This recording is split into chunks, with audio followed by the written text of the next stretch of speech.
Les amis, il faut pas vous laisser faire. Quand tu vois que le monde est contre toi, que tout le monde bizarrement commence à se mettre contre toi, quand tu veux faire tes projets, quand tu veux voir la vie différemment, quand tu fais des recherches sur comment agencer ta vie, comment organiser ta vie, comment améliorer ta vie physiquement, psychiquement, mentalement, faire des projets qui te correspondent plus, faire des choses qui te correspondent plus, tu verras qu'il y aura une part d'obscur qui veut toujours... tu vois, là, je fais une vidéo, il y a les oies qui commencent comme par hasard à crier. Mais en fait, tout ça pour te dire que tu auras toujours des opposants qui ressentent en fait ton énergie et ça les dérange. Ton énergie montante les dérange.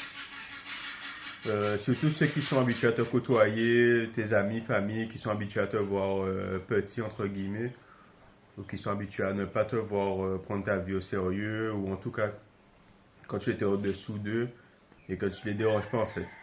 Ben, tous ces gens-là, amis, proches ou loin, ou les gens que tu côtoyais étant plus petit, tous ces gens-là qui sont habitués à te voir, dès que tu prendras un peu tes projets au sérieux, ta vie au sérieux, ta santé au sérieux, tu arrêteras d'aller en boîte, tu arrêteras de boire de l'alcool inutilement, tu arrêteras peut-être de fumer, tu arrêteras peut-être de sortir dans les bars ou manger des pizzas tous les soirs ou tous les week-ends.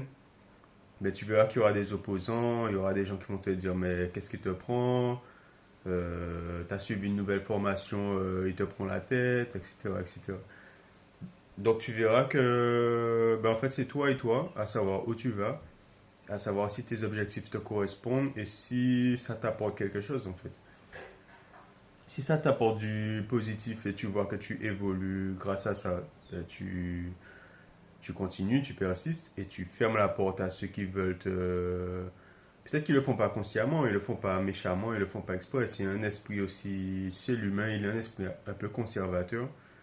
On a souvent peur du... Ça c'est vrai, on a souvent peur du changement, ou en tout cas de ce qu'on ne connaît pas ou ce qu'on ne maîtrise pas. La plupart des gens aiment rester sur un terrain connu, conquis, où tout est dans l'ordre, où va dans leur sens, etc. Ils sont habitués comme ça, c'est transgénérationnel. Et en fait, ben, c'est juste un blocage en fait qu'ils ont, un côté protecteur, un côté...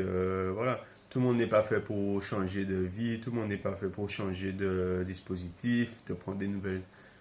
Je comprends, ça varie en fonction de la culture, le pays, l'environnement. Donc en fait, c'est tout ça. Tout ça pour te dire que de ne pas lâcher, c'est difficile mentalement surtout, psychologiquement, psychiquement. Tu vas avoir des attaques spirituelles. Tu sais, des fois, les attaques, le simple fait que quelqu'un de proche ou quelqu'un que tu affectionnes te dise arrête, abandonne, ce ne sera pas possible. Tu le prends plus à cœur et c'est plus important que si c'est un inconnu qui te le disait, tu sais. Donc, te laisse pas abattre, faut pas te laisser faire par ça. Fortifie-toi, forge-toi, continue d'avancer. Même si tu n'as pas des résultats tout de suite, mais fais un petit peu, petit à petit, tu verras que tu vas t'améliorer. Et en fait, ben voilà, hein, c'est comme les exercices. Tu veux t'entraîner pour faire le marathon, ben il faut t'entraîner un petit peu. Il faut faire du cardio, il faut faire de la course, il faut faire du vélo. Il faut t'améliorer, il faut travailler, travailler, travailler. Et petit à petit, tu verras des changements et voilà, ça va s'améliorer. Ok, sur ce, bonne journée, à bientôt.